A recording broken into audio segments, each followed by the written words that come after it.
Olá amigos, como é que estão? Tudo bom?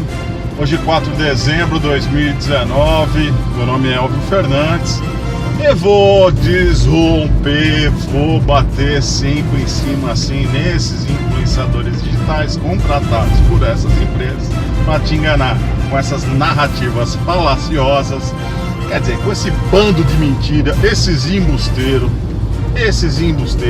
nesse mercado precarizador que deprecia o valor do seu trabalho. Você simplesmente é o tal do turnover, é o que vai ser substituído quando depois de usado. E isso é essa economia disruptiva. Isso é o que tentaram fazer com o taxista, um dumping econômico-social, usando você como massa de manobra nesse mercado disruptivo, precarizando o seu trabalho, o valor do seu trabalho, o seu ofício, depreciando a sua ferramenta de trabalho e fazendo que isso aconteça com você. Segue esse vídeo, assista esse vídeo com atenção. Ele vai mostrar para você como você é massa de manobra nesse sistema de trabalho precarizado. Acompanhe esse vídeo, vou acelerar para ficar mais rápido.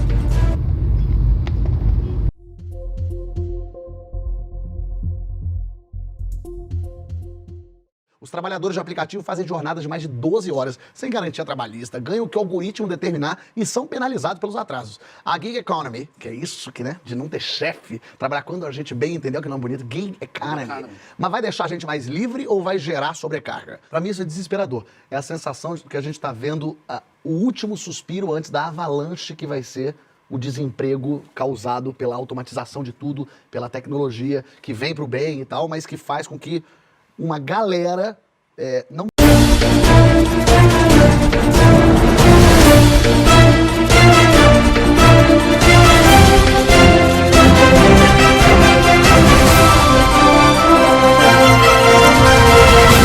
Não só porque você não é funcionário, né? Esses aplicativos todos são hubs, né? Eles tratam como colaborador. Que é uma maneira fácil de um termo fofo para chamar um explorado, né? Eufemismo, de alguma forma, porque isso não é funcionário meu, ou seja, não preciso pagar direito nenhum, não é trabalhador meu, não é empregado meu. E dificulta imensamente a associação dos trabalhadores e, consequentemente, o poder de barganha dos trabalhadores. Sim. Porque você não tem sindicato de alguma coisa que não é nem uma categoria, porque o cara não é nem empregado. Quando você faz a comparação, se você conversa com o pessoal, todo mundo, eu vi, o Nando Viana fez essa piada um dia no stand-up, ele falou assim, eu prefiro pegar táxi, eu não pego Uber. Porque eu pego Uber, eu fico sempre muito deprimido. Porque o taxista, ele é de família de taxista, ele quer ser taxista, o pai dele comprou do avô dele e o filho agora é taxista. O Uber é um cara comprou de um ex-governador também. Também. O Uber é um cara que não deu certo na profissão dele e tá de Uber agora péssimo, pra conseguir um dinheiro pra sobreviver. Então sempre que ele entra no táxi, ele vê o orgulho do taxista que quer ser taxista. E no Uber é um cara que era físico nuclear e que, porra, tá difícil. Sempre tem uma história triste, né? E tem muito isso, assim. Eu tava em Manaus, pedi 2 carros. Aí pedi, vamos pedir aqui um Uber, ele pede um táxi. Aí o Uber deu R$23 e o táxi deu 53. Eu falei, como é que pode? Não tem, como consumidor, você fala, lógico, eu quero mais barato pra mim, pra minha vida, vou economizar. Mas você pensa, mas tem alguma coisa que tá muito... Não é que é R$3 mais barato, é R$30. Mas é isso que é interessante. Acho que a cabeça do consumidor tem muito que mudar. Tanto de você saber de onde vem a comida que você está comprando, até o serviço que você... Assim, um consumidor consciente é parte da mudança que a gente tem para o futuro, assim.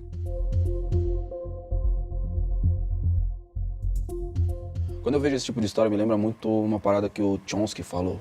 Que ele fala que a primeira coisa que se faz quando você quer instaurar a precarização de vez é ajustar o nível de insegurança do trabalhador, sabe? Você precisa empurrar ele ao máximo para a beirada, para que ele, de uma forma desesperada, comece a abraçar qualquer oportunidade de capitalizar em cima da sua força de produção.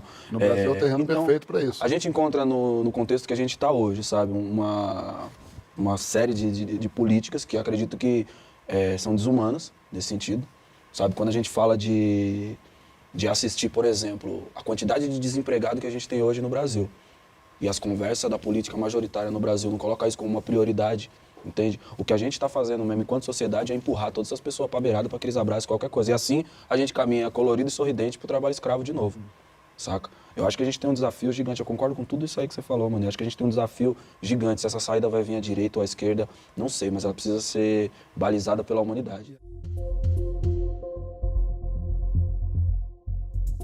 Outro aspecto disso que eu acho interessante também, que é um aspecto de classe. que essa mudança de trabalho, assim, quando a gente pensa o que foi o trabalho no século XX, era o trabalho da estabilidade. O ideal do trabalho era você trabalhar numa única empresa, às vezes a vida inteira. É verdade. Com carteira assinada, plano de carreira, um conjunto de benefícios. Sou eu no GNT. Etc e tal. Vamos no GNT. Graças a Deus, amém. E esse tipo de trabalho do século XX, ele sofreu muita crítica a partir dos anos 70, mas uma crítica que vinha de um lugar de classe mais privilegiado, que considerava esse tipo de trabalho um trabalho muito, vamos dizer assim, deprimente, muito tedioso. Imagina, você trabalhar a vida inteira...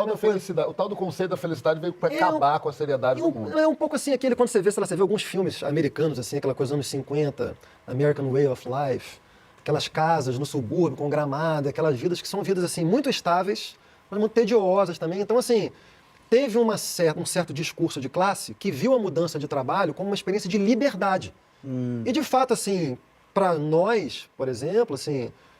eu não quis ter vínculo com a universidade.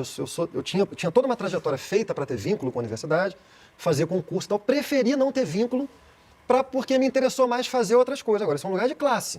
Claro. Você teve o poder de escolher, a o poder de escolher e tem um campo com muitas possibilidades, então para mim é mais interessante. Mas para quem está na ponta mais baixa, isso não é uma experiência de liberdade, isso é uma experiência de precarização, que você deixa de ter direitos, deixa de ter estabilidade. É porque você fala, quer trabalhar aqui, trabalha no teu tempo, quanto tempo você quiser. Você quer trabalhar 15 trabalhos, quer trabalhar 8 trabalhos, quer trabalhar 3 trabalhos. A gente aqui quer você seja livre. E isso faz com que cada vez mais a pessoa, porque precisa também, lógico, precisa ganhar dinheiro, precisa trabalhar, começa, não, preciso... Aí vai virando aqueles japoneses também que trabalham 37 horas em um único dia para conseguir, aí não vê família, aí não consegue mais nada, e você vai sentindo isso. Você senta para conversar com quem está trabalhando em aplicativo, as pessoas estão cada vez mais obcecadas. Não, eu preciso andar de bicicleta para entregar um negócio. O cara anda 60 quilômetros, porque ainda por cima mora longe, vai de bicicleta para lá para conseguir fazer entrega, volta de bicicleta. E está acontecendo que muita gente, como mora longe, não está mais valendo a pena voltar para casa, então já dorme na rua. Que era uma coisa que acontecia, sei lá, com um catador de papelão, um catador de latinha, que você pensava, um cara... Não, tá acontecendo com o cara que entrega. Isso da perspectiva do dono da empresa seria redução de custo. Mas da perspectiva do cara que tá dormindo na rua, velho, o cara tá dormindo na rua. E é importante que a gente olhe pela perspectiva do cara. Porra, tem uma linha aí entre o elogio do empreendedorismo e a ideologia do empreendedorismo. A ideologia do empreendedorismo é você criar um valor social que faz com que as pessoas acabem voluntariamente fazendo um serviço que, no fundo, as prejudica. Né? Então, o empreendedorismo, da perspectiva da classe dominante, o empreendedorismo é muito bom. Da perspectiva de quem está por baixo, assim, a precarização... Profissional liberal. Aqui no Brasil, profissional liberal.